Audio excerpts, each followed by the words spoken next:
My name is Peter Davenport.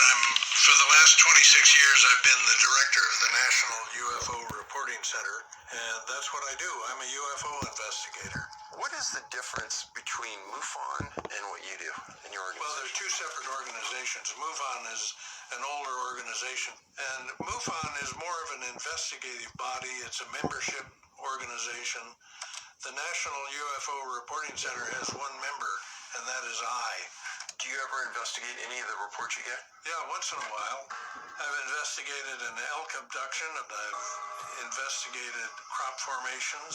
It takes a lot of resource to investigate a case. You brought up the elk case that you investigated in Washington. I was actually at a conference when the call came in. He told a story about 14 or 15 people, I think it was, who were out planting trees on a hillside on a big piece of property owned by a commercial logging company. They had seen an object approach from the east, and they stood there and watched it for a few seconds. He called the object to the attention of the workers, and they all looked up and saw it as well. And it flew towards a herd of elk that these guys had been watching all morning long as they worked on a hillside. All the elk bolted to the northeast to heavy cover, except for one hapless elk. And the object lifted the elk off the ground, and it started moving slowly in the direction in which that herd of elk had gone. And it came to a large tree, an evergreen tree, and bumped into it, interestingly, and backed away from the tree, and then suddenly shot to the north and went over the nearest ridge to the north. I called the individual back who had made the call to the hotline and who had left a message, and arranged to travel to the site. Was the company that the property was on assisting in this research? They directed question to Peter Davenport, let's put it that way. So were they interested? Definitely. Was there what general nationality of the workers? Hispanic. Or would they speak English? No. Nobody really knew exactly what went on until we got some good translation. That's when I decided we need to get somebody that was, one, in the UFO community, and two, could translate it well. And that's when I contacted Ruben down in California. I had contacted some of the workers and to arrange for us to meet, and gain their trust too, because these gentlemen were pretty shook up. I would say they were in their late 20s, early 30s. They were married, have families, very responsible folks. The three witnesses saw this object slowly descending and then went toward the elk herd, which caused the elk to run.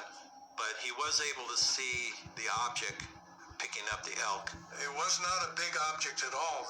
The witnesses emphasized how surprised they were at how small it was and still be able to lift an elk out of the forest. What they did was they looked at the elk, they looked at the craft, and they said, well, okay, if the elk is this big, the craft's got to be somewhere between 6 and 8 feet long, about 5 feet wide, with a little indentation in the back, about 18 inches thick. It had a red and a white stripe that weren't lights, but the white stripe was like a bright enamel paint. The red stripe was a duller color. So when the men in the group saw this craft take the elk out of sight, Yeah. what was the distance from where they were to where they finally saw it? I would say the trees where it ran into was a quarter mile. But basically, I think it became a small dot before it disappeared into the cloud cover. The object was silent, and as soon as it got over the elk was basically paralyzed. It looked like it was a statue. It was just stiff. The distance of the elk from the craft always stayed consistent? Yes. How thick was the cable between the craft and the elk? There was no cable. There was nothing discernible that was holding the elk to the craft. The movement was like a coin It was a slow oscillation. It took about 2.5 seconds for it to complete a cycle. And it's as if you've ever spun a coin, and when that coin is getting lower and lower, so it's almost flat, and it goes around on its rim, that's the type of oscillation. What are the chances, Peter, that that could have been some kind of test vehicle that our military has and they were just trying out their technology? About as close to zero as you can get. Could the craft have been a helicopter? No. In your research as an investigator, is that common? Yes, many times. So in reports that we get from witnesses, they'll say that they heard no noise at all. Did you ever go out and try to find the elk? We did. We found what we think may have been the elk. It was a dead creature by the time we got to it, but